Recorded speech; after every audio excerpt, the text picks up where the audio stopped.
about to listen to the Dr. Daliah Show. Sassy, stimulating medical talk radio. Any medical advice Dr. Daliah Wax gives on her show should not be substituted for an actual visit to your medical provider. And now, here's Dr. Daliah.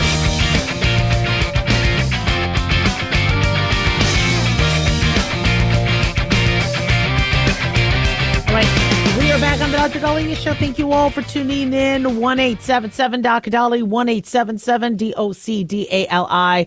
So gratefully, everyone survived that plane crash that happened in Toronto. We have some updates that we want to share with you. But as many of you heard, yesterday afternoon, a plane that I believe was flying from Minneapolis to Toronto, Canada, hit the runway, slid, flipped, inverted, and every passenger survived. I think there was 76 passengers and 4 crew. I think there were 80. I apologize. Of course, my computer goes down. Yes, 76 passengers and 4 crew members were on this flight. The aircraft arrived at Toronto coming from Minneapolis on Delta flight DL4819. This happened at about 2 p.m. local time yesterday. It involved a model CRJ 900 plane operating as a Delta Airlines flight. As it landed, when you watch the video, it looks like it had all its parts to it, although there's not a lot of close-up footage. But apparently when it flipped, when it was found inverted, it was missing its right wing and tail. Now, if a plane didn't have the wing, obviously it would invert, or did something happen on the ice that caused it to slide, flip, and then it lost its wing in the process. There were some heavy winds at the time. Very, very cold weather, and thank God all passengers survived. Multiple people have been injured, sent to the hospital. From what I understand, 19 have already been released, thank God. And when you think about, the impact, those seatbelts save their lives. For it to slide, crash at such speed, the crew gets huge props for getting everybody off the plane safely, because when the plane inverted, witnesses on the plane and passengers said they were upside down. They had to release themselves to the ceiling, which was now the new ground. There was luggage and crap everywhere, but they were smelling fuel. They were smelling these fumes, and it caught on fire. So they had seconds to get off this plane. Now, thank God first responders were there, and they did everything they could to make sure that there was no more combustion and no more explosions. But people got off. Some people turned around to help other people, which was really, really cool. You saw in one video of somebody coming off the plane, the flight attendant said, "Leave it, go, leave it, go." That flight attendant was getting people off, calm, cool, collected, and they got everybody off the plane. It was freezing temperatures. One witness described it as like tundra with blowing snow and cold. And so when I travel, I don't wear my jacket. It's hot on the plane. So I'll grab my jacket because I think I'm going to the tarmac and I'm going to the gate. And so a lot of people might not have had their jackets. Obviously, they had to drop everything, which you do. When they say to get the heck off the plane, you get the heck off the plane because that sucker could blow. So they did, but some people weren't warm enough. They kind of huddled. From what we understand, there was an ambulance there, so they huddled on the side of the ambulance that didn't have the wind. And it was just, it was something you would only see in a movie. So footage obtained by TMG showed part of the aircraft bursting into flames as that landing happened. Firefighters were there, rushed to put them out, and thank God there were no more explosions. And so all 80 people on board survived. On Tuesday morning, Delta said 21 had been injured. They were transported to local hospitals, 19 of them later released. Delta's going to give us some updates a little bit later today, but they think what might have happened is the right wing might have struck the runway or an item on it like a light. And that might have also, on top of the weather, been enough to just shift the powers and the force to cause it to turn. Now, these planes are designed to withstand winds and withstand high speeds. That's what these planes can do. But in terms of the landing, I mean, I'm looking at this. You wonder, was the landing gear working? Did, once that plane touched down, did the landing gear hold, or then did it slide? And then did the, engine hit the ground? And, so I'm no aviation expert. My husband is more of an expert than I am. We're waiting for Delta to give us an update. From what we understand, both Canadian authorities and U.S. authorities are going to be investigating this. But again, the silver lining to this is everybody survived. But what do we learn from this? Well, first and foremost, you got to have that seatbelt on. When those flight attendants say, buckle up, let's see your seatbelt. And I see some people are like, here, or they, get that seatbelt on. Whoever did not have a seatbelt would not have made it, especially with being thrown across. Remember, there was some turbulence on a flight earlier last year, and somebody sustained a huge cervical spine injury because he vaulted up to the ceiling during the turbulence. You keep your seatbelt on when you're at your seats. Number two is, if they say to get off, don't be selfish. I understand our carry-on has a lot of important things on there. I understand that. I understand some of you have passports and other things. It's not worth your life or somebody else's life. Get the hell off the plane. Listen to the flight attendants. Now, also, if you are flying into cold weather, you might want to get your jacket on as long as your seatbelt can still fit.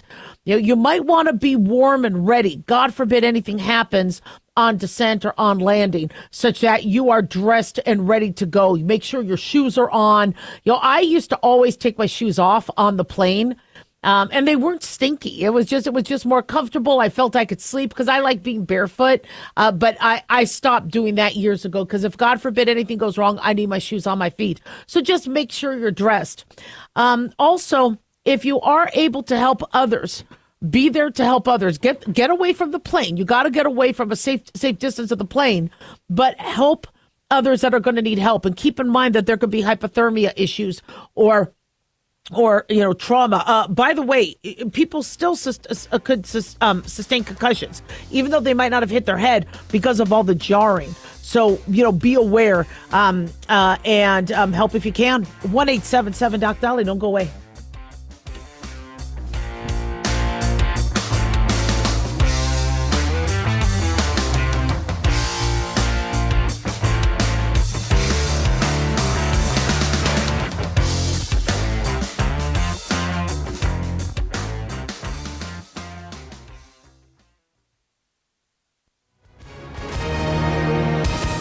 Hi, everyone. If you've been injured in an accident and think you deserve compensation, listen up. We have legal professionals standing by right now to answer your questions for free. They'll tell you if you have a case and how much it's potentially worth. Call 800-710-5100. I'm here with spokesman John Wolf. So, John, tell our listeners who should call right now. Well, Maria, first off, thank you for having me join you to answer the listeners' questions. Now, as far as who should call in, anyone who's been injured in an accident and think you deserve compensation, give us a call right now and find out how much your case is potentially worth. Call 800-710-5100.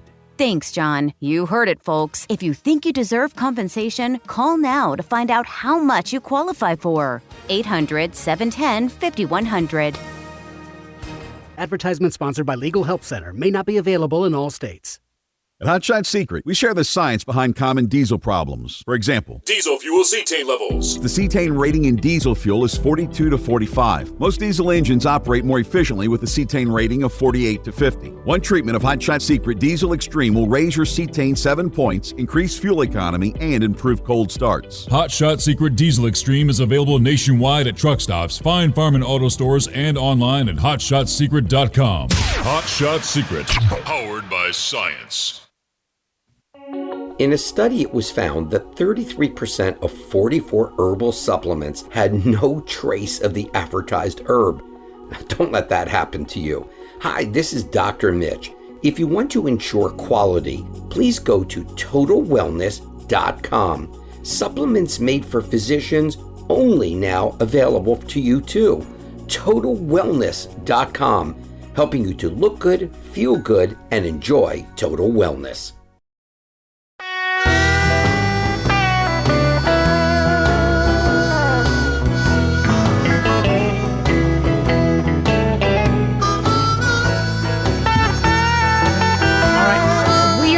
Dr. Daliah Show. Thank you all for tuning in. 1-877-Doc-Dolly, 1-877-DOC-DALI. Big thanks to Talk Media Network for making the show happen. Big thanks to Daniel, our producer, and big thanks to you all for tuning in. We really do appreciate it. Don't forget to follow us on Twitter or X at Dr. Daliah, Facebook, The Dr. Daliah Show, YouTube, click like and subscribe. And if you ever miss any of our shows, go to drdaliah.com.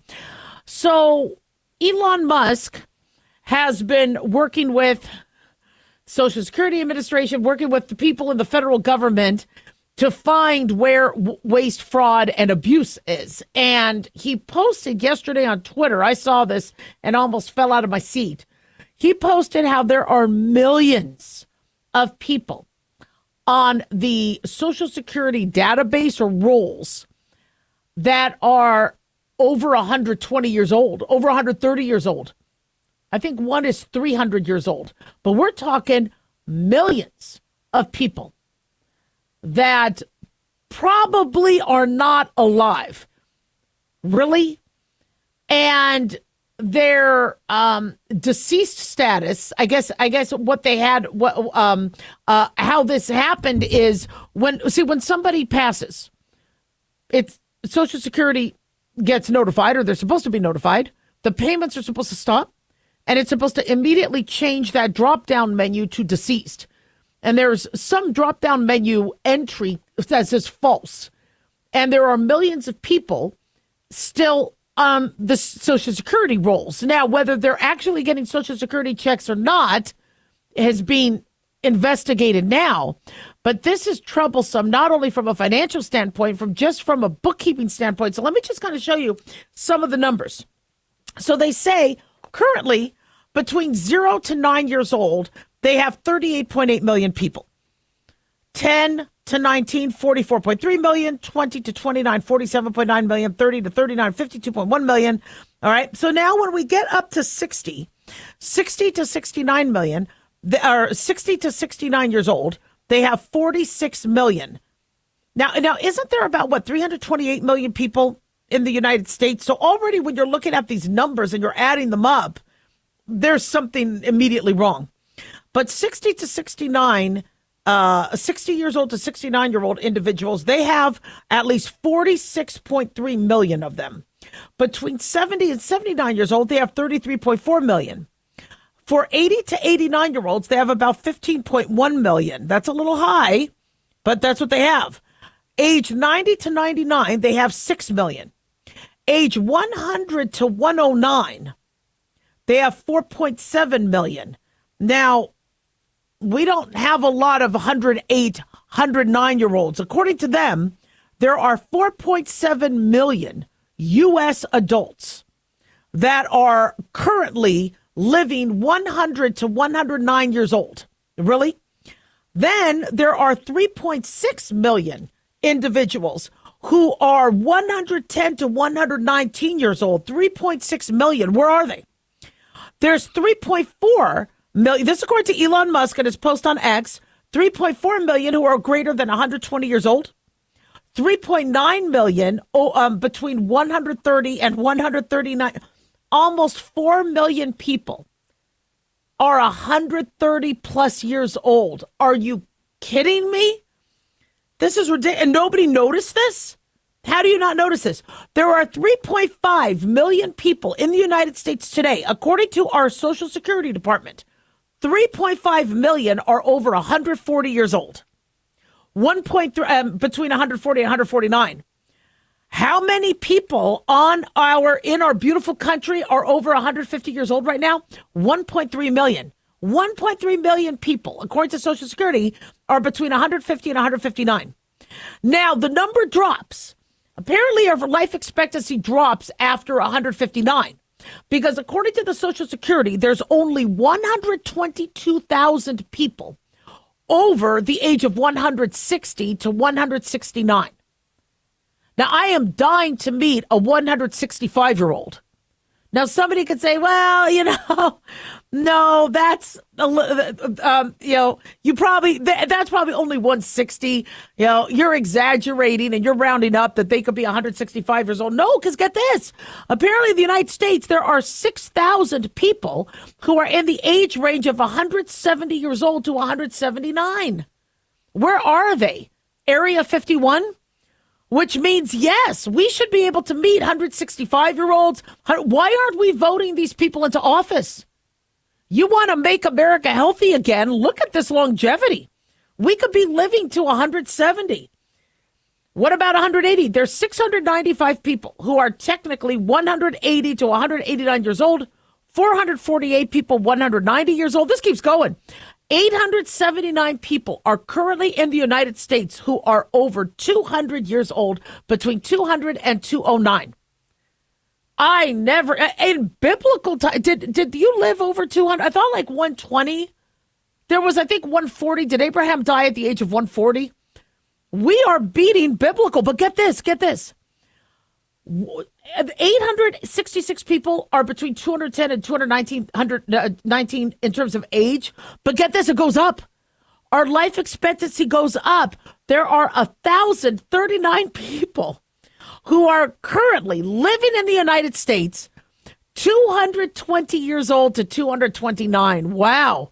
What are we doing different for the 210-year-olds that are as different than the 220-year-olds? We have one person alive between 240 to 249, one person 360 to 369.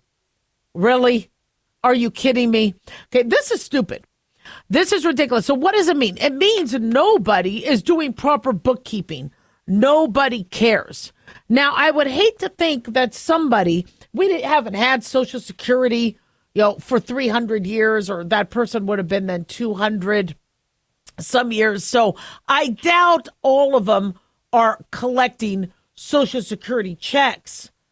But these numbers are what our government bases things on. They use the numbers of the Social Security rolls to determine how much money you get. Well, if we don't have people who are 172 years old, why is that detracting from your Social Security check? I haven't done the math, but it's looking like millions of people. It's looking like the numbers are wrong. And if the numbers are wrong, this is why this is so scary. One is there could be waste, fraud, and abuse in terms of some of these individuals getting checks that are no longer alive and family members cashing, which, by the way, should be a criminal offense. If you're cashing somebody else's Social Security check, that's a crime. And if you don't pay it back, you go to jail. That should not be happening. That's stealing. Not to mention it's false. What's the word for it? False identification. So that's fraud. This is also waste. And my guess is there's abuse. And this is what Elon Musk is finding. Now, I know a lot of people are freaked out that he's going to be looking at Social Security data. Well, if he doesn't, somebody needs to ask the current Social Security workers who have access to our data to ask what the hell is going on. But somebody is looking at our data, and they need to look at our data. Somebody's looking at our data because they're trying to figure out what they need to do with funding. No wonder Social Security is going to be defunct. You're giving millions of dollars to people who are dead, or your numbers are so wrong. So what's the answer? I understand a lot of people are not at ease right now. Federal workers don't know if their jobs are going to exist tomorrow or not. I get it's a scary time. But when you look at the massive contamination of what's going on with taxpayers' dollars, our current government needs to act quickly to figure out what the hell is going on. Now, don't fire good people. Federal workers that are good workers that are coming to work, showing up, doing their job, I wouldn't fire them because it sounds like you need them to help clean up this mess. But if they are a part of the problem, anybody who works in Social Security with this sort of tallying and this sort of accounting doesn't belong to the Security Administration. So if Trump and Elon Musk and the powers that be and the department heads are like, look, we're going to fire people who aren't working or fire people that aren't doing their job. Well, yeah, that's kind of how it goes in the private sector. Of course, that's how it's going to go in the federal sector, the government jobs. That's just what happens. You don't do your job. I mean, you should get fired. I understand there's a lot of nepotism and people sleeping with whoever and keeping their jobs. But if you don't do your job, you get out. And this is frightening. But what even if only half of these millions are getting money when they're dead, and that, beyond that, we really are that inaccurate. We have all the tools at our disposal of the government. We don't have better accuracy than this. Are you kidding me? 1-877-Doc-Daliah. Don't go away.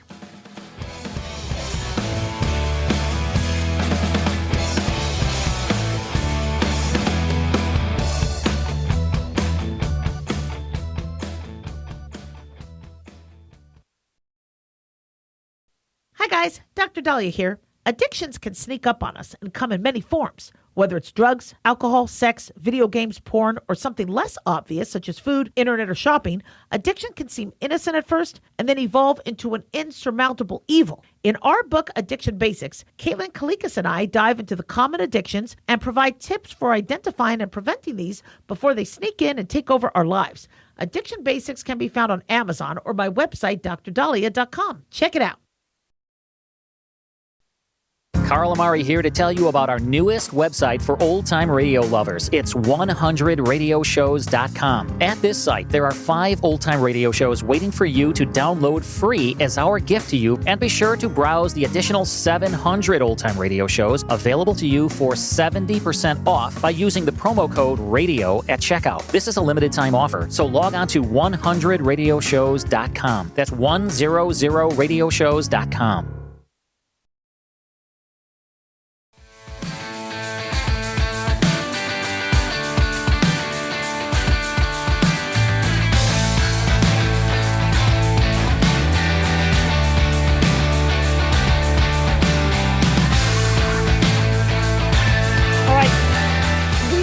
Dr. Daliah, so thank you all for tuning in. 1-877-Doc-Daliah, 1-877-DOC-DALI. Don't forget to follow us on Twitter at X, Dr. Daliah Show on Dr. Daliah, or Dr. Daliah, just Dr. Daliah, and you'll find us.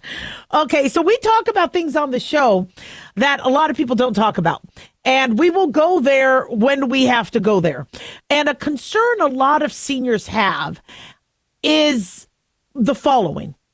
They're older, getting up in age.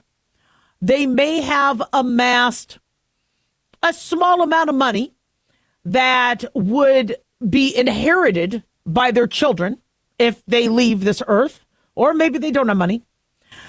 And they fear that if they do become hospitalized or incapacitated, that their family is going to be quick to pull the plug.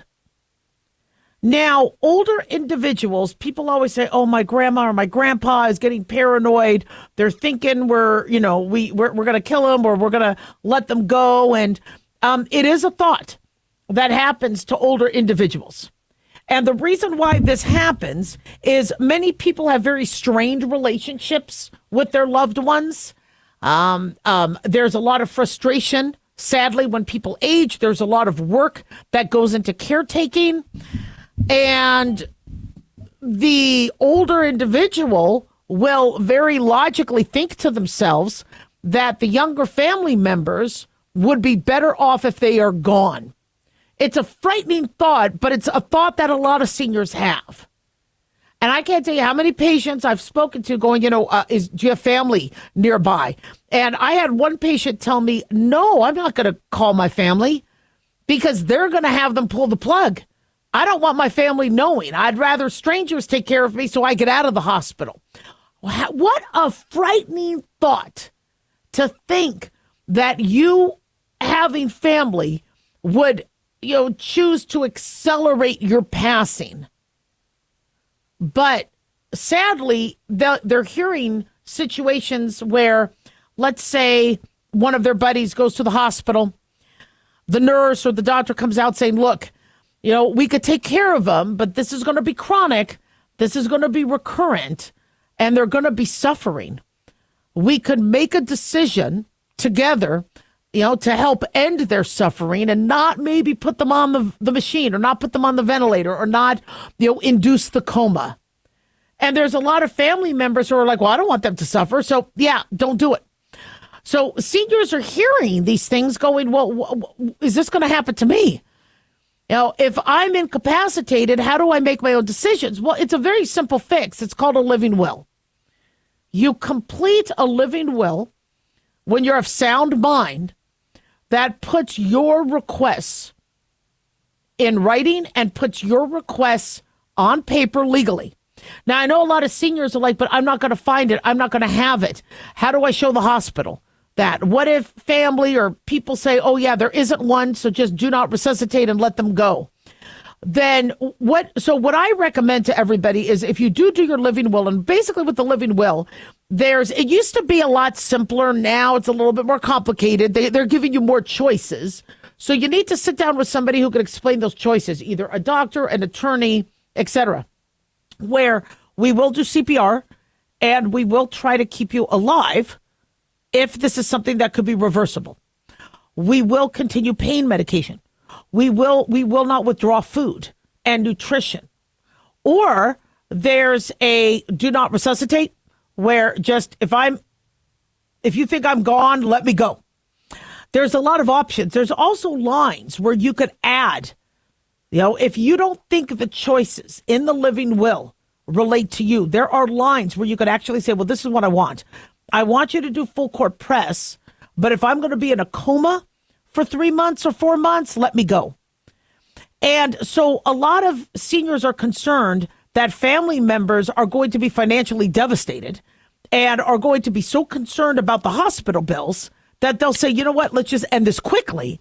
So you as a senior need to have a conversation with the family, all right? Because you need to calm your fears down. Your family loves you. Number 2 is you have to have this living will. You also need to give that copy to your doctor. You could give it to local hospitals. In fact, I think most states now have a means where you could upload it so hospitals can download it and now have that in case you come in as a Jane Doe or a John Doe and you're in an accident. They don't know who you are because you don't have identification on you. And then once they do identify you, they could get you living will. But you need to involve as many people that take care of you in your care so that you don't feel like there's somebody who really, really wants your bank account in your family that's going to be counting the minutes till you leave this earth. And it shouldn't be like this, but the fact that seniors are concerned about it, and I've heard stories, no wonder they're a little nervous about that. Now, we also recommend the living will because we don't want you in a coma for 2 years. If you are brain dead, God forbid, and you're not going to make it, that is so draining, 1, on your body, 2, on your family, 3, financially on the hospital. So, have a very frank conversation. Now, this used to be not much of an issue because your physician would take care of you in the office and in the hospital. So your doctor would be the one that took care of all this. So you would see your doctor for a condition and say, look, if I'm in the hospital, this is what I want. You'd give the doctor your recommendations, and that doctor would then take it with them when they would go and take care of you in the hospital. But now it's different. Your doctor that you see in the clinic rarely goes to the hospital now and rarely takes care of you. So it's a complete stranger. It's a hospitalist and a really good. It's smart how they've done this, where now people who are really, really good at the hospital and really good at hospital medicine are the ones taking care of you there, as opposed to somebody who is being completely torn between their ambulatory clinic and the hospital and not having enough time or sleep because they're up all night with calls. So it makes sense that now the duties are divided. But you would have your regular doctor make sure they talk to that hospitalist group. The problem is many of you don't have a regular physician. You keep hopping between doctors. You don't have a regular provider. So that starts to make you feel antsy. What we did with our living will is we were concerned that our sons would be overwhelmed by what's going on and that they might not know what the right decision would be and panic. Well, I don't want them to suffer, but do we do full court press? So what we did on our living will is we included a couple really, really close friends of ours who are also physicians, such that they can help them make a decision. So if somebody says, oh, yeah, Daliah's a goner, look at how pale she is. Well, my friends are like, she always looks like that. Okay, she's got like no melanin. Okay, trust me. All right, that's her normal look. She's not dead. So we had we have a couple physicians that are close friends on our living will, such that if the family is struggling to come up with what do we do, or also they could take a look and go, look, I understand, you're in a different hospital, and let's. Let me take a look and see if there is still hope or not. So if you're a senior and you're concerned, you could put your best friend on there. Now, keep in mind, if you become enemies with that person, you're going to want to get them off that living will as soon as possible. So make sure these are individuals that you have really solid relationships with and you're close to. And talk to the family. Talk to the family about what's going on and talk to them about the inheritance, if there is one. Now, with my family, our family was always poor, so there really was never an inheritance. So, my family doesn't have to worry about that. God forbid they leave. But say, look, I don't want you to think that any money you guys would be able to use for your livelihood is going to have to go to my medical care. But let's talk about this because I don't want to leave this earth sooner than I have to. 1-877-DOC-DOLLY. Don't go away.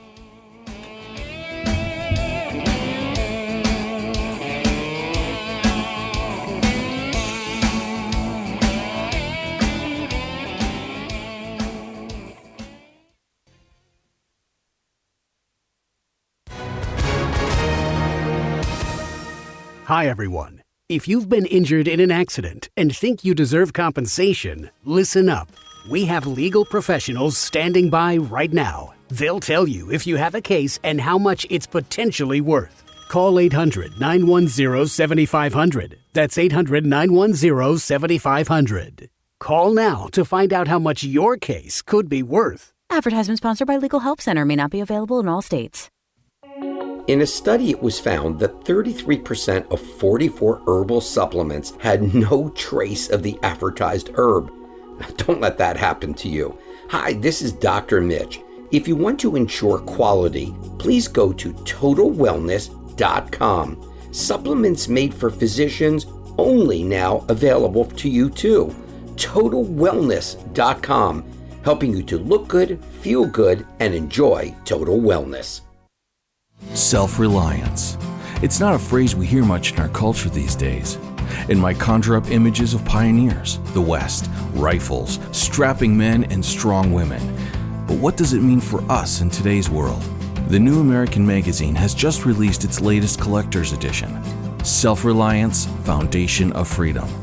In it, the New American authors outline the necessity of self-reliance for a free people, tips for self-reliant living, and the importance of not giving up hope.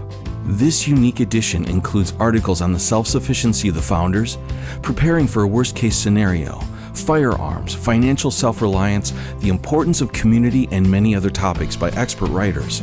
Now, for a limited time, the New American is offering a bundle of 3 collector's editions, Self-Reliance, The Great Reset, and Trump World, for just $19.95. Available at shopjbs.org. Visit shopjbs.org today.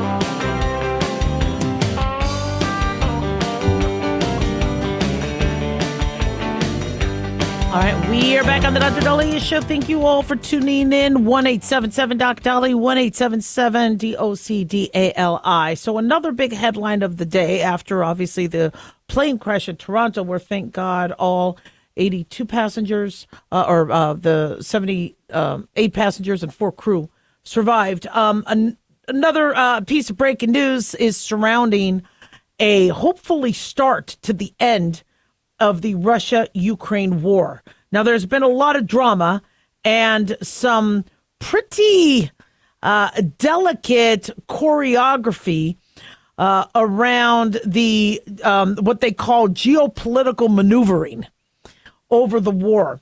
And here's Trump, now in office, who promised to put an end to this war and is bringing together world leaders to try to make this happen. Now, Ukraine was not, I believe, invited to this first set of talks. They're upset about that, and I understand that. I'm not sure if he wants to deal with the Russia side first and see what they could get Russia to do and then bring it to Ukraine. But from what we understand, Marco Rubio's been integral, a bunch of staffers under Trump. But Marco Rubio is saying Donald Trump is the only leader who could really do this. Now, they held the talks in Saudi Arabia. And from what we understand, the U.S. and Russian officials, according to Newsweek and Daily Mail, have set out a 4-point plan. Rubio was there. U.S. National Security Advisor Mike Waltz, Special Envoy Steve Witkoff met with Russian Foreign Minister Sergei Lavrov and Putin aide Yuri Ushakov in Riyadh on Tuesday. So it wasn't with directly Putin. It was with his envoy. But they made some, shall we say, progress. As you know, the war began February 2022 when Russia invaded Ukraine. And so Ukrainian representatives are not present. From what we understand, Zelensky has canceled a recent trip to Saudi Arabia because he wasn't there for the initial talks. And like I said, I'm not exactly sure why they weren't asked to be there at the initial discussion, unless how negotiators do things is they talk to one side, then they talk to the other, and then they bring both sides to the table. We know that Trump had individual phone calls with Putin and Zelensky last week or the week before. So obviously the discussions are going to be, in a vacuum at some point and then merged. However, obviously, Ukraine is concerned that a deal will be made without them, and then they are going to be presented, well, you got to take this or not, and they want to be involved from day one. So, would that be good to have representatives from all sides there at the initial talks, or does each side need to meet with each side and then bring it to the table? So the 4 principles that Marco Rubio said that the U.S. and Russians agreed on during their meeting for the initial steps towards a deal is: first, U.S. and Moscow will work to reestablish respective diplomatic missions in each other's countries. I think that's going to include, according to Newsweek, embassy, restore embassy staffing, because I believe U.S. had to leave, or U.S. left and abandoned their embassy there when things started to get very bad. So Marco Rubio and the U.S. and Russia would like to reestablish that sort of where we can have Americans there and we can start, we're not the enemy sort of thing. Secondly, the Secretary of State said that the U.S. will appoint a high-level team to help negotiate. Third, they will begin to discuss geopolitical and economic cooperation that can help resolve the conflict. Fourth, he said that the 5 people who were involved in the first meeting will remain engaged so they know it is moving along in a productive way. So we're not really getting a lot of meat and potatoes about this. They're giving us a little garnish. But obviously it's going to involve ports. It's going to involve land. It's going to involve military retraction. It's going to involve peace zones, ceasefires, things like that. We're just not getting any details on the meat of that. Now, Rubio said they would not pre-negotiate and it would involve hard and difficult diplomacy over time, but he claimed only Trump could facilitate an end to this war. He said the only leader in the world who could make this happen, who could even bring people together to begin to talk about it in a serious way, is President Trump. And he's right about that. I mean, why didn't we see Macron? Why haven't we seen other leaders broker this sort of meeting and this sort of deal? Yeah, especially since a lot of European countries are right there on the border. If Putin did, barrel through Ukraine, which America helped, and I got to admit, the Ukraine military, wow, and the Ukrainian people, they held their own. But it took a lot of funding from us and other countries. So you'd think Europe would have much more of a skin in the game, but it took Trump, which we expected it would need to get in there, and also the threat of we're not going to be able to fund this much longer. So I know Ukraine feels like they're in a pretty precarious position here because they need U.S. funding. And if Vladimir Zelensky says no to some of the suggestions of Trump, they lose that funding, they could lose more. And that's what makes this difficult. In history, there would be countries that would fight, and yes, they might get help from neighboring countries and allies, but whoever was the stronger power or smarter power or knew how to Trojan horse their way into things were the ones that ended up succeeding. Now we have a much different scenario as it pertains to war. And so would Ukraine have lost the war early on? I'm glad we helped. I supported us helping. But as I said early on, this could be a this could go on for years. And I had suggested that we address Putin head on early on, but it was Biden in charge. So nothing got done. And so I want to see the end of the war. I want to see the end of all the death, the carnage, rapes, everything going on. And it shouldn't have gone on this long. But part of the reason is Russia had allies. They had a bigger army, and Ukraine had America on their side. But this isn't sustainable. This can't continue to go on because the current administration does not want to do excessive spending and does not want to do wasteful spending. And they don't want to fund a war that's going to just result in more death, and they'd rather have a quicker end to this. So Ukraine now is in a position where they know they can't beat Russia if they don't have the U.S. on their side and in their corner. And U.S. appears to be, I know everyone's trying to say, well, Trump is in bed with Putin. I don't see it that way. I think Trump knows that he has got to get Putin on board in order for anything to get done. It's going to be easier to get Ukraine on board because they can't win or continue to survive without America helping. So the work has to be put towards Putin first. And getting Russia to back down, getting Russia to be okay and give concessions. And I understand they want what was theirs before the fall of the Soviet Union. And I understand there was a lot of BS that's happened in the last couple decades.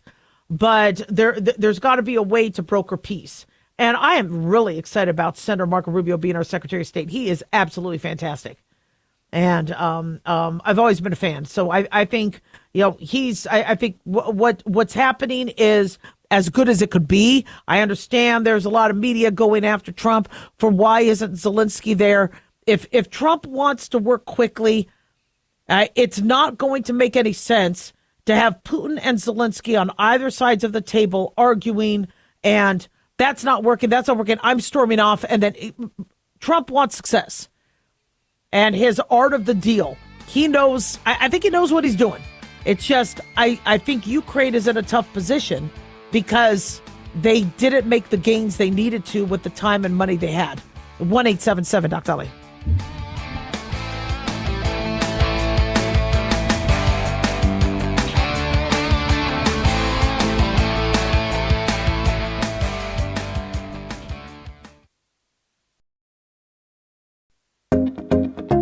Did you know that healthy arteries make a gas? Yes, actually 3 known gases. Hi, I'm Dr. Mitch, and nitric oxide is a gas that's readily made all day long to keep our arteries open by relaxing the blood vessel walls. By doing this, our circulation is increased, bringing blood, oxygen, and nutrients to every part of your body. Both age and poor diet can lead to a loss of this precious gas, and in turn, blood pressure can go up, energy can go down, and you can get tingling in your hands and feet. Well, our product, Ultimate Nitric Oxide, can easily help fix this lack of nitric oxide. Go to TotalWellness.com. That's totalwellness.com, where we are helping you to look good, feel good, and enjoy total wellness.